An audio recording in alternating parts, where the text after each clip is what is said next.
Bonjour et bienvenue sur misesenforme.ca. Mon nom est Charles Lamontagne, je suis entraîneur personnel, posturologue et bienvenue à Questions pour un champion. Donc, c'est simple.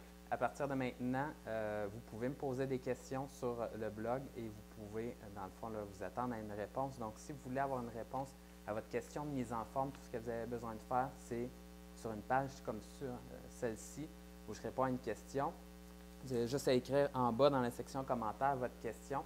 Et je vais en choisir une au hasard par semaine et je vais y répondre comme ça live avec mon tableau. Mon ami le tableau. Et je vais essayer de y répondre le mieux possible pour pouvoir, dans le fond, là, vous donner des bonnes références et que vous sachiez là, comment perdre du poids, vous remettre en forme, tonifier votre corps. Donc, si vous avez des questions pour moi là-dessus, également des questions sur les blessures, ça va me faire plaisir d'y répondre et d'animer finalement là, ces questions-là et que vous soyez en mesure d'avoir des réponses. Donc, j'en ai une bonne aujourd'hui. Donc, je vous lis ça. Bonjour, Monsieur Lamontagne, j'aurais une petite question. J'ai acheté le Turbo Fire pour me mettre en forme et perdre du poids. Mais pour l'instant, je n'ai perdu aucun poids, même j'en ai pris. Et cela bientôt depuis 3 semaines que je m'entraîne. Oui, j'ai plus de muscles, mais pas de poids perdu et mon linge est toujours serré. Je me demandais si à long terme, je vais-je prendre ou devrais-je plutôt faire du treadmill pour être sûr de perdre du poids. Merci de votre aide, Annie. Donc, Annie, je vais répondre à cette question-là. Donc, le Turbo Fire, bien, une façon de s'entraîner, une façon de bouger. Donc, tu peux suivre ça. À ce moment-là, bien, écoute, la chose que j'ai besoin de te dire, c'est que tu t'entraînes, tu ne perds pas de poids, mais il y a quelque chose qui te manque dans l'équation, puis à ce moment-là, on va essayer de démystifier ça aujourd'hui. Donc, ce n'est pas tout de bouger durant la journée, mais c'est également important de surveiller son alimentation. Donc, l'alimentation, on met souvent un pourcentage là-dessus qui est finalement plus ou moins précis, mais ça va vous donner une bonne idée quand même. L'alimentation doit jouer environ pour 75% de la perte de poids et l'entraînement pour environ 25%.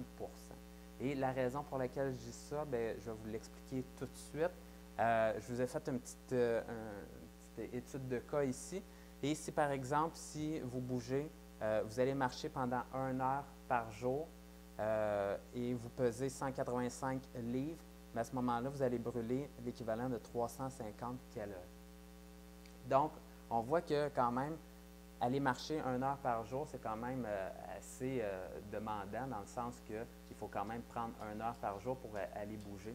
Et à ce moment-là, on brûle, et pour une personne quand même de 185 livres, on brûle 350 calories. Il faut s'attendre à essayer de brûler 500 calories par jour ou avoir un déficit de 500 calories par jour pour réussir à perdre 1 livre de gras par semaine. Donc, on voit ici que ça tournerait alentour là, de 1h20 de marche pour réussir à perdre, avec seulement son activité physique, 1 livre de poids corporel par semaine.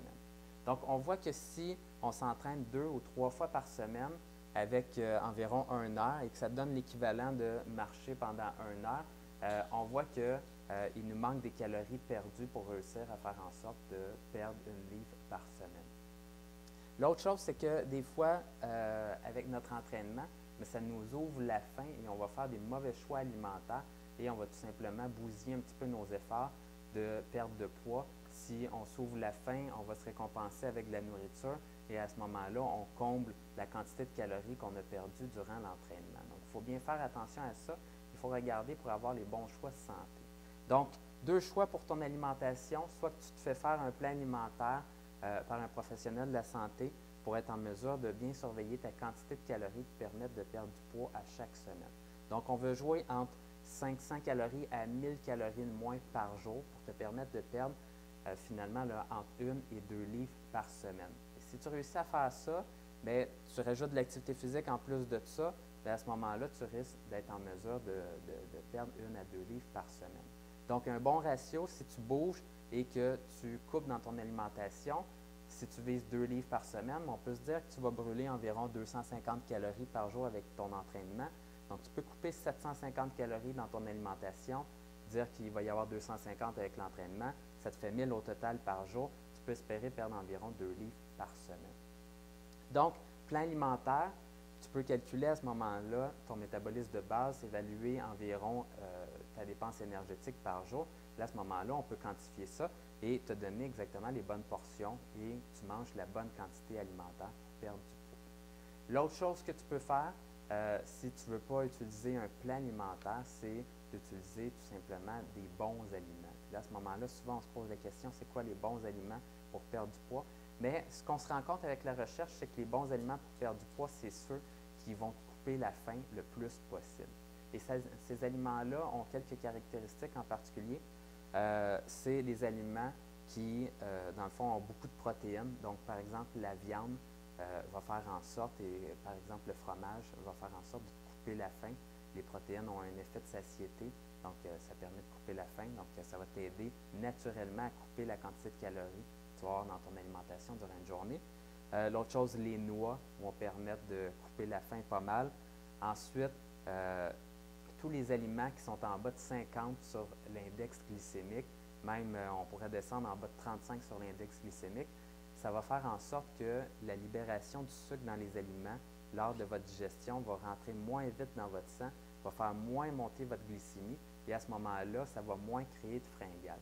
Le problème avec les aliments qui sont sucrés ou à tout de moins qui font monter votre glycémie rapidement, c'est qu'ils vont faire en sorte, dans le fond, que la glycémie va monter rapidement dans votre sang, mais malheureusement, ça va faire un effet inverse après environ 2 heures.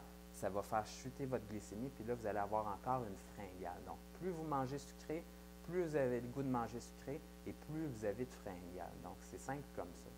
Et c'est assez difficile à contrer, mais une fois qu'on réussit à rentrer dans son alimentation des recettes, des aliments qu'on aime et qui sont en bas, au moins de 50 sur l'index glycémique, mais à ce moment-là, on réussit à avoir un meilleur contrôle sur notre appétit.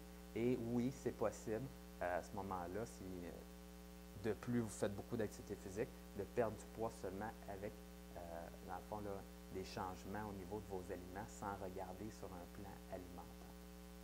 Donc, encore une fois, les aliments faible index glycémique, les fruits, pas tous les fruits, par exemple, les dattes sont un index glycémique assez élevé. La plupart des fruits sont corrects. La grosse majorité des légumes, sinon tous les légumes, sont corrects également, un index glycémique très faible. Les fromages hauts en protéines et à ce moment-là sont un excellent choix. Les viandes également. Et c'est pas mal ça. Essayez de couper dans votre alimentation surtout tous les breuvages qui sont sucrés. Donc, essayez de mettre de l'eau au lieu d'avoir des breuvages sucrés. Ça l'aide aussi beaucoup pour moins manger sucré et maintenir un taux de glycémie plus stable durant la journée. Un taux plus stable de glycémie durant la journée va faire en sorte d'avoir une meilleure énergie, un meilleur contrôle de votre appétit. Puis des fois, on se dit que c'est de notre faute, puis on se tape ses doigts parce qu'on se dit on est donc bien... on n'est pas capable de se contrôler sur notre alimentation, mais on se rend compte finalement que si vous vous mettez à manger des aliments à faible index glycémique, mais comme par magie, ça va être beaucoup plus facile et vous allez avoir beaucoup moins de rage de faim. Donc, je vais essayer de résumer. Annie, tu nous dis que tu es en train de bouger avec le Turbo Fire, que tu n'as pas perdu de poids depuis 3 semaines. Mais écoute, le secret à ça, c'est pas de commencer à faire du treadmill comme tu le disais. Le Turbo Fire ou le treadmill, même, j'en parlerai peut-être durant une autre chronique, mais la musculation est excellente pour réussir à perdre du poids. Ça va stimuler, dans le fond, la synthèse de protéines dans vos muscles. Et ça aussi, ça demande, dans le fond, là, de brûler des calories, l'utilisation de calories. Donc, la musculation est importante lorsqu'on essaie de perdre du poids et pas juste de faire du cardio en continu, qui est probablement pas la meilleure solution. Puis, j'expliquerai ça une autre fois. Donc, meilleure chose pour toi, vérifie ton alimentation, pèse-toi toutes les semaines. Et à ce moment-là, tu vas pouvoir voir ce qui se passe sur la balance. Continue ton entraînement, c'est déjà une excellente base. Il faut que tu brûles un certain nombre de calories par jour au minimum. Et ensuite de ça, regarde ton alimentation. Coupe principalement les aliments à haut index glycémique. Vous pouvez trouver une charte facilement sur Internet si vous cherchez l'index glycémique des aliments. Donc là-dessus, j'espère avoir répondu à ta question, Annie. S'il y en a d'autres ou si ma réponse n'était pas satisfaisante, Annie, vous pouvez toujours m'écrire juste en bas ici dans la section commentaires. Je vais répondre à une question par semaine. Et si vous êtes dans la même situation qu'Annie, vous bougez, vous avez l'impression de bouger beaucoup, beaucoup marcher, mais votre alimentation est un problème pour vous, vous aimeriez ça, la faire évaluer ou à tout le moins le regarder un plan alimentaire. Des fois, un plan alimentaire, c'est bon pour au moins les 3 à 6 premières semaines pour vraiment là, replanifier notre alimentation. Puis ensuite de ça, bien, on a comme été éduqué sur notre alimentation, puis c'est plus facile de faire des choix santé. Si vous êtes dans la même problématique qu'Annie, bien, écrivez-moi, ça va me faire plaisir de vous recevoir à mon bureau et on pourra faire l'évaluation de votre alimentation et même débuter un 6 semaines de transformation physique si vous le désirez pour vraiment débuter votre démarche en activité physique, vous permettre de perdre du poids dès le départ et de vous motiver. Donc sur ça, passez une excellente journée et à bientôt.